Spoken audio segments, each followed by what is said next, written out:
What's a little money laundering between friends, right? Did nobody tell these people not to put these kinds of things in writing? In January 2015, a guy named Ben Goertzel sat down at his computer and wrote an email to Jeffrey Epstein. Let me set the scene for you. This was 6.5 years after Epstein had pleaded guilty to procuring a minor for prostitution. This was after the press had been crawling all over him for years. And this specifically was right in the middle of a bad press cycle for Epstein, where his lawyer had emailed Ben to say, hey, look, funding's on hold for a minute right now because things are kind of hot. Ben writes back, and the very first thing he does is to reassure Epstein that he, Ben, has seen the negative publicity and that he's sorry that Epstein and his lawyers have to deal with that. He then goes on to offer two theories about what's actually going on. Theory one, and I'm only loosely paraphrasing here, is that allegations are made up by greedy people seeking money and fame. Theory two is that maybe some variation of what allegedly happened did, but if it did, it was probably amongst mature people who were consenting, and it's nobody else's business. Can I just remind you that the victims were children? He closes the paragraph with, our society is pretty fucked up in some ways.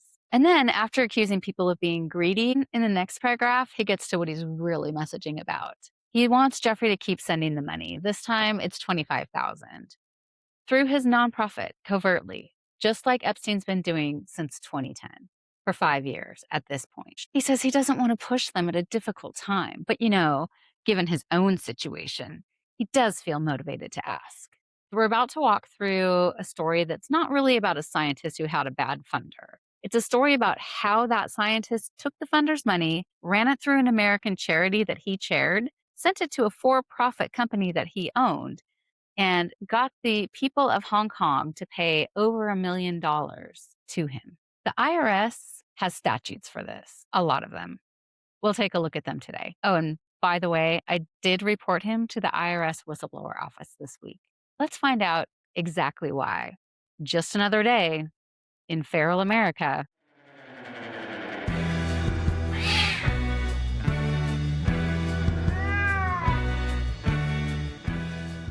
Okay, so let me introduce you to Ben Goertzel. Ben Goertzel here.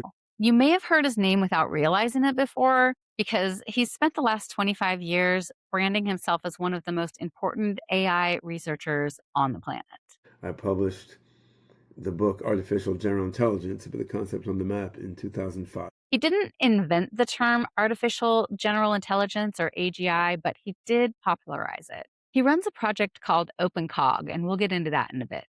He also founded a blockchain AI company called SingularityNet. He also wrote a book called A Cosmist Manifesto in 2010, in which he lays out his vision for the post-human age. Interesting person for Epstein to be funding. But what you've actually probably seen from Ben, is Sophia the robot. Sophia is that creepy talking head robot thing from Hanson Robotics.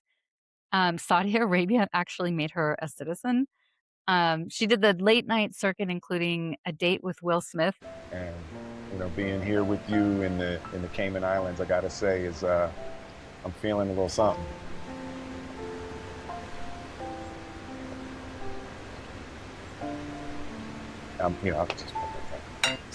And a duet with Jimmy Fallon.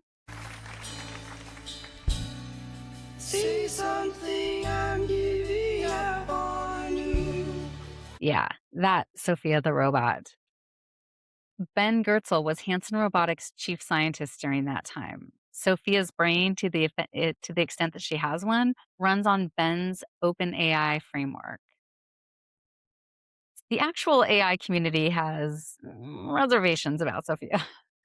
Meta's main AI guy called the presentation grossly misleading, and others have called it a PR stunt. And the phrase basically alive, which Hanson used, is really just dismissed as marketing. But that's where you might know Ben Goertzel from. But by that point, it didn't really matter that it was kind of a PR stunt.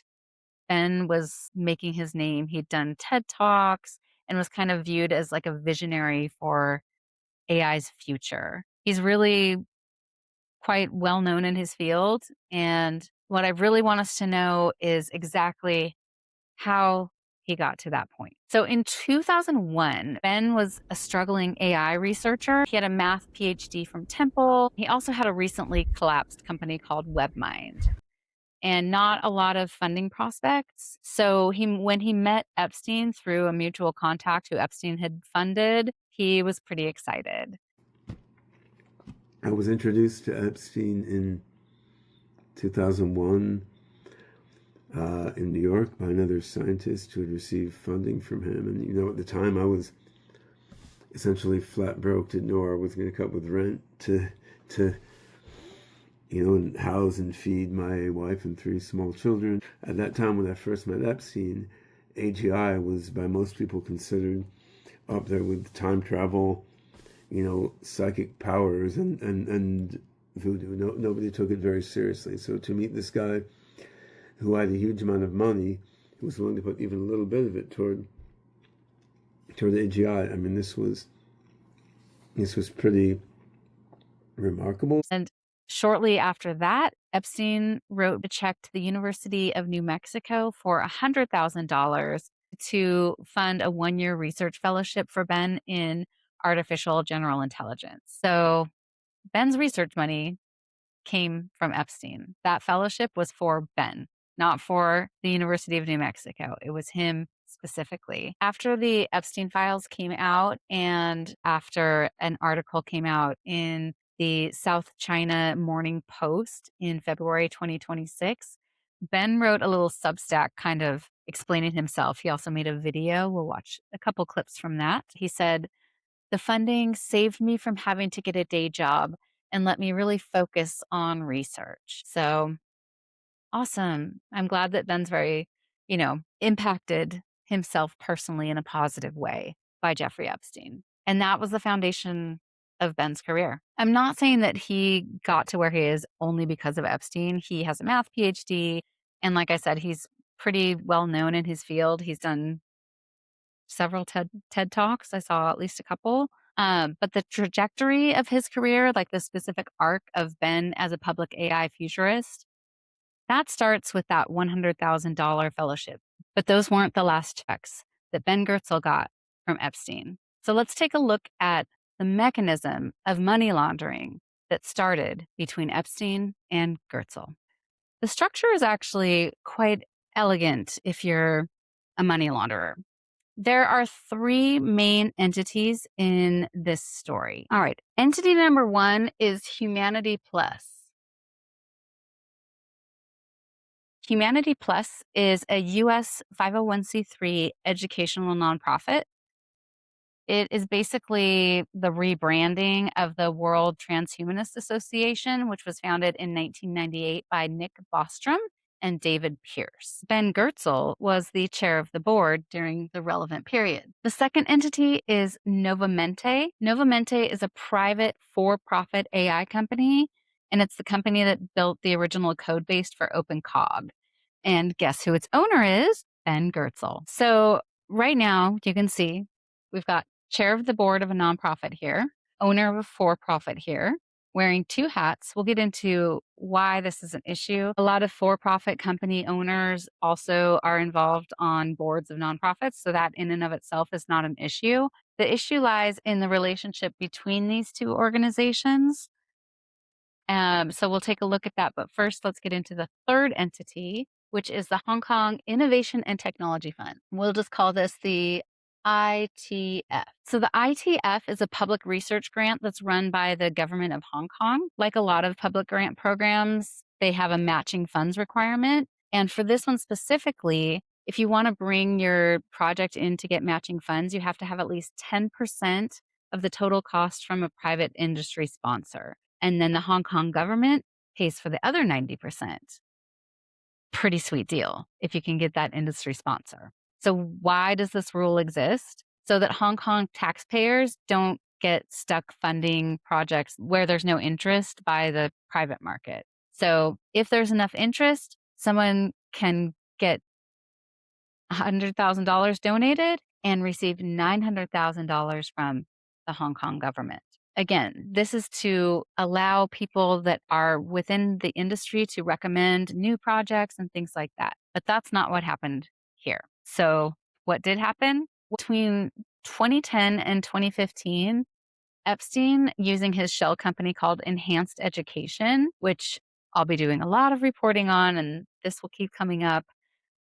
It was his shell company for the Jeffrey Epstein Virgin Islands Foundation. Enhanced Education is what he used to wire at least $113,000 to Ben Goertzel and Humanity Plus. So $113,000 goes from Epstein, tax deductible because it's to a nonprofit, to Humanity Plus.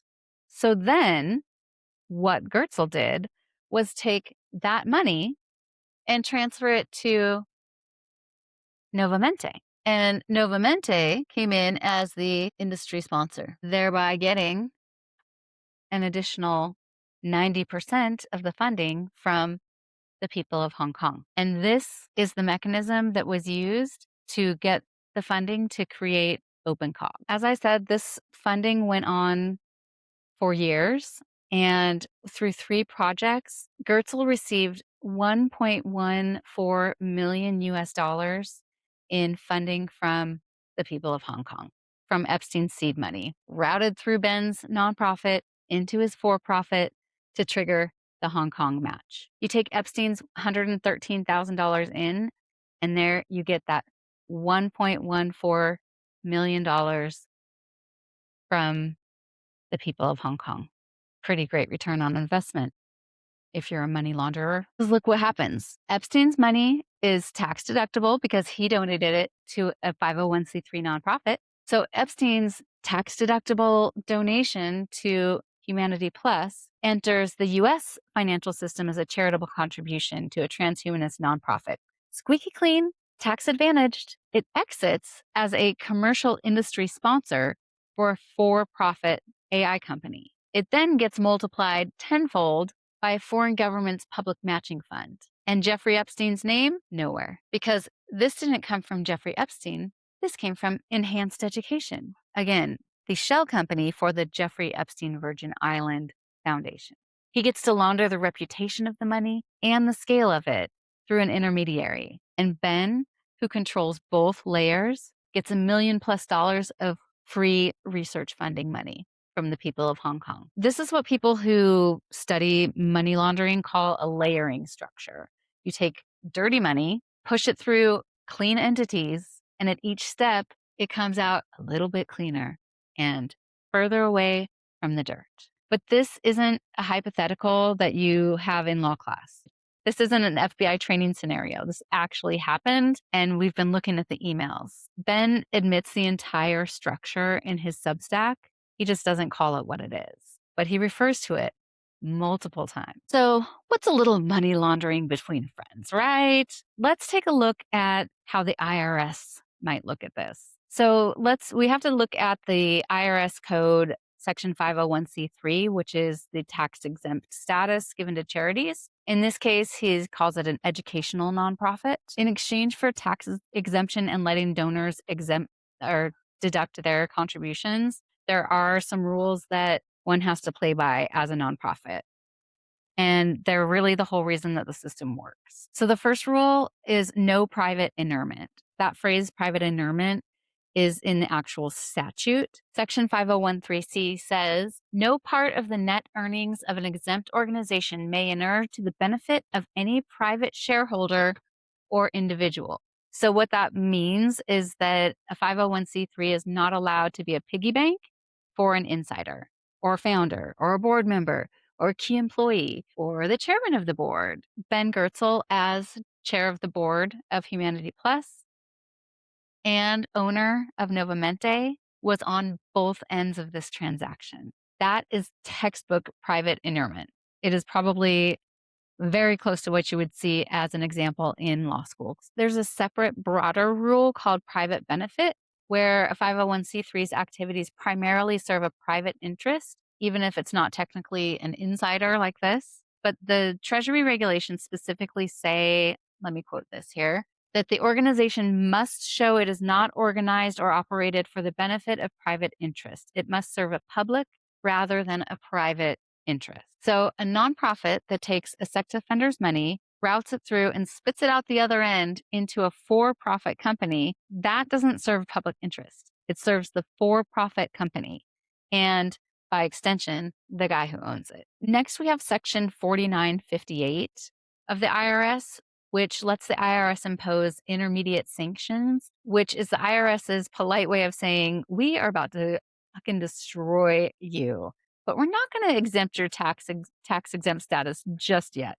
So under this section, when an insider receives an excess benefit transaction from a 501c3, the IRS can hit that person with a fine that's equal to 25% of the excess benefit.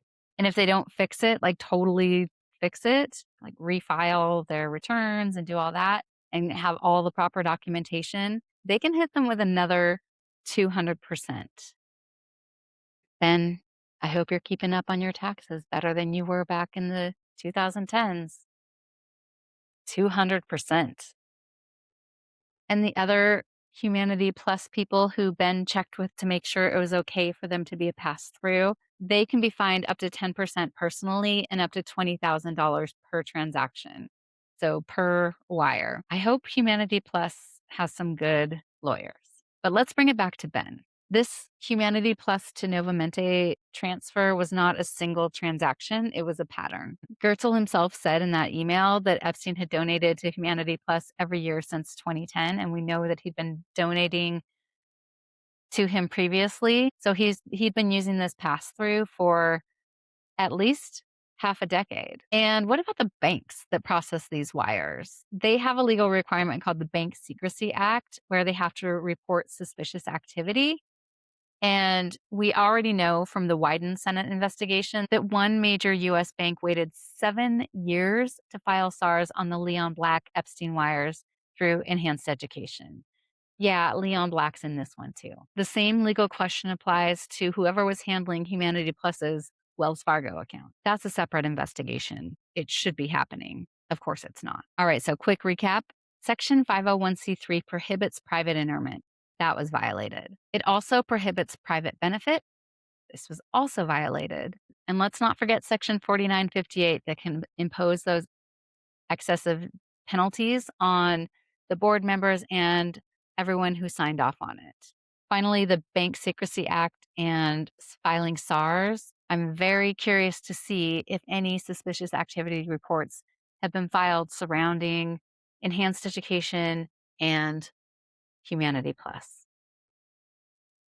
And on top of all of this, there's the whole Hong Kong angle, because Novamente presenting itself as the industry sponsor when he's really just getting the money from Epstein and then transferring it in kind of defeats the purpose of having an industry sponsor. So he was dishonest in the whole way that he was receiving these grants. And I'm very curious if Hong Kong is looking into this as well, because they were bilked out of a lot of money by Ben Goertzel from his investments by Jeffrey Epstein and enhanced education. So in addition to a US IRS problem, Ben Goertzel might be potentially facing a fraud problem in Hong Kong. But Ben does have an explanation for all of this. He explains in his Substack and on his YouTube video about this that he was social engineered. So let's take a look at that claim. I was social engineered by the dude, right? Like, I believe what he said about why he was sent to jail.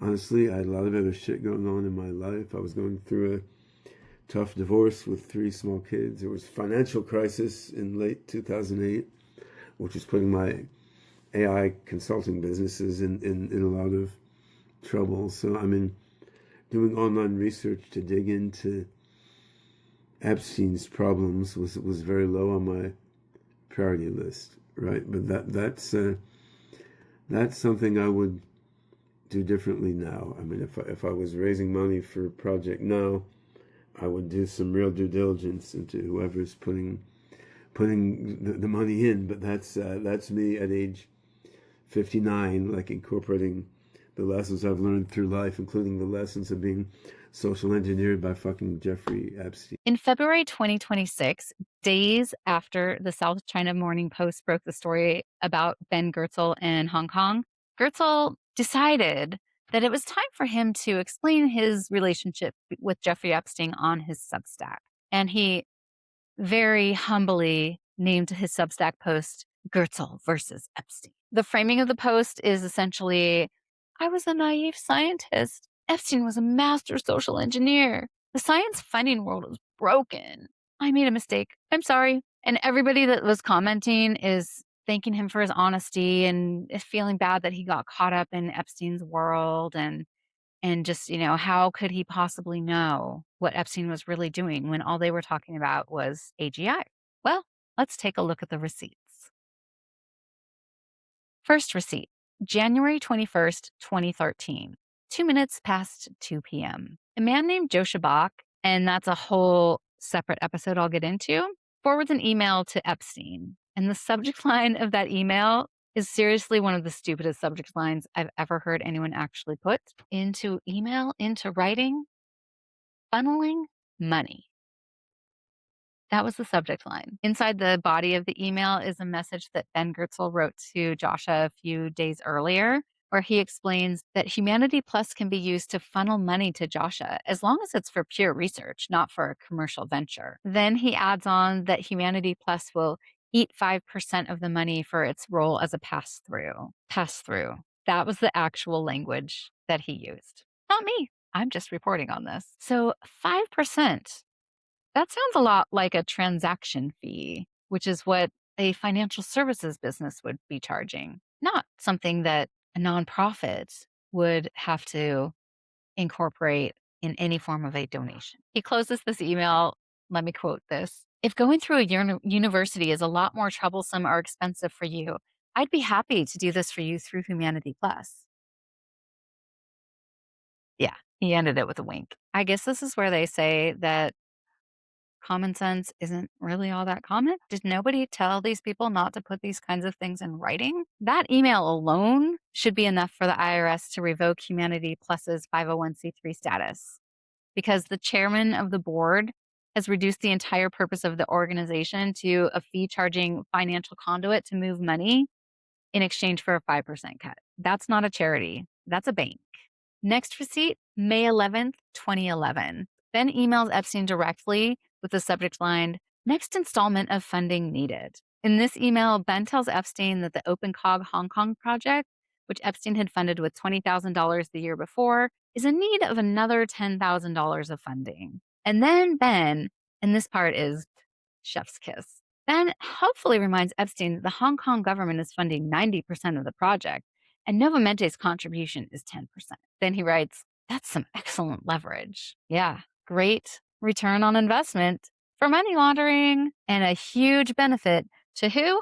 Ben Goertzel. Yeah, some excellent leverage. Essentially, he's bragging to Epstein about the multiplier and saying, hey, I can turn your 10,000 into 100,000 by stealing from the people of Hong Kong. Did Ben do this purposely? I don't know, but it's going to take more than a Substack post to fill us in on this because according to this email, Ben isn't the dupe in this situation. He is architecting these transactions.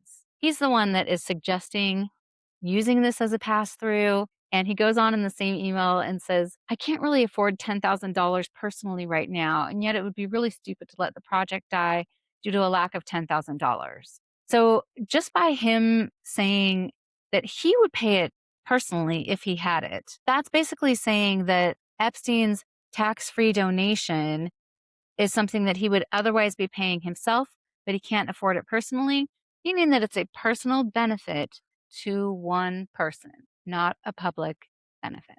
Again, this is a textbook directed transaction. It's not a donation. A donation has a donor and a recipient, and the recipient, the charity, decides what to do with the money in service of its charitable purpose. It's very important that it uses those funds just for that, for its own purposes as laid out by its board and its mission. It's important to note that Ben isn't asking Epstein to help fund transhumanist outreach or AGI public education or any of Humanity Plus's supposed activities that they do. He's asking for a specific dollar amount tied to a specific regulatory requirement. It's a substitute for personal capital that he would have otherwise put up himself.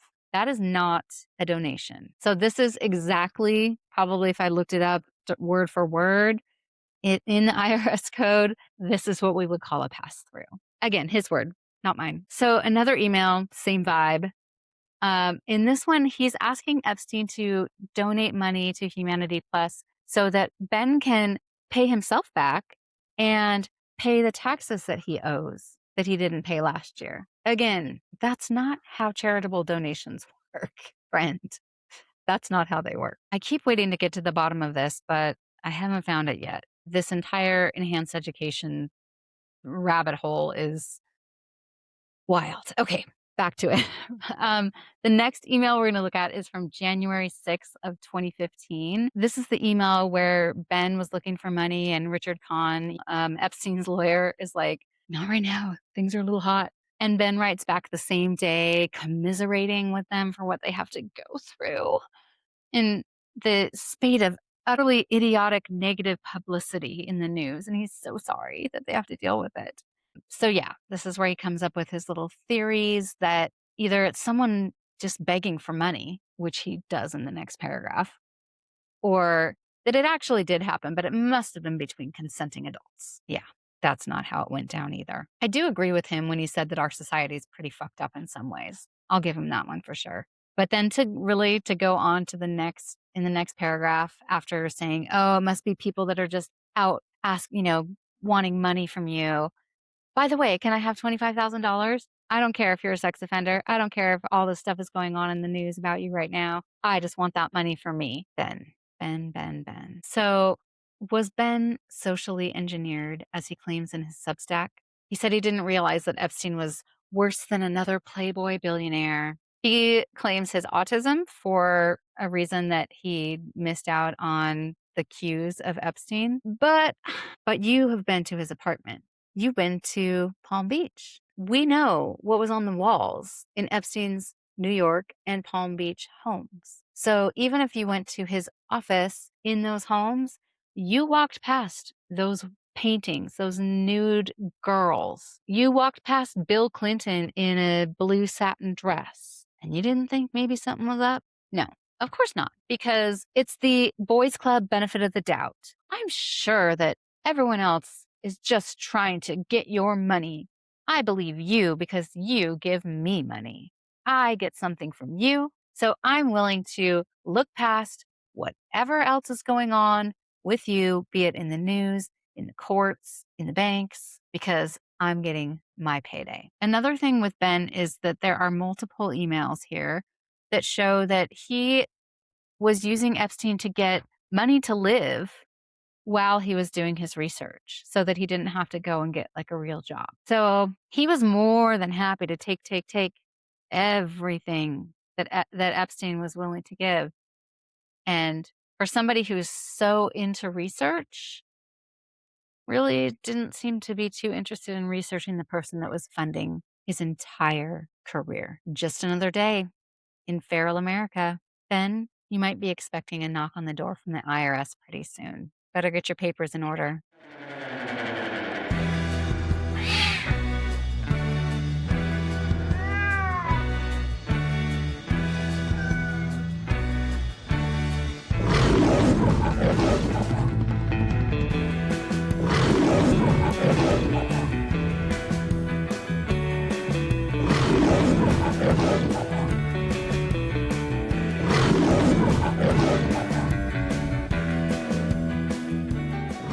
Engineered by fucking Jeffrey Epstein, right? And I mean that's pretty much what it was, right?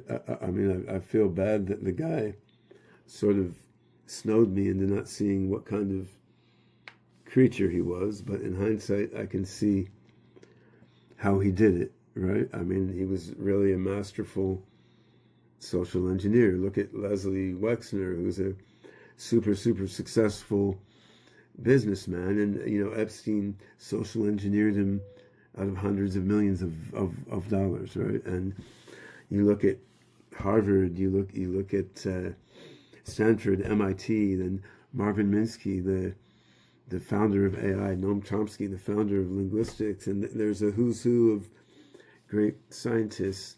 I mean, I'm sure almost none of these guys, or maybe none of them, was aware of all the nasty shit that Epstein was up to. He was just really good at putting on a certain facade and making himself seem different than what he was. And when you're social engineered and scammed by someone, like in hindsight, it always seems like, oh shit, why didn't I see that at the time? But the thing is, I was just living my life at the time and not scrutinizing him that carefully, whereas he was very carefully calculating the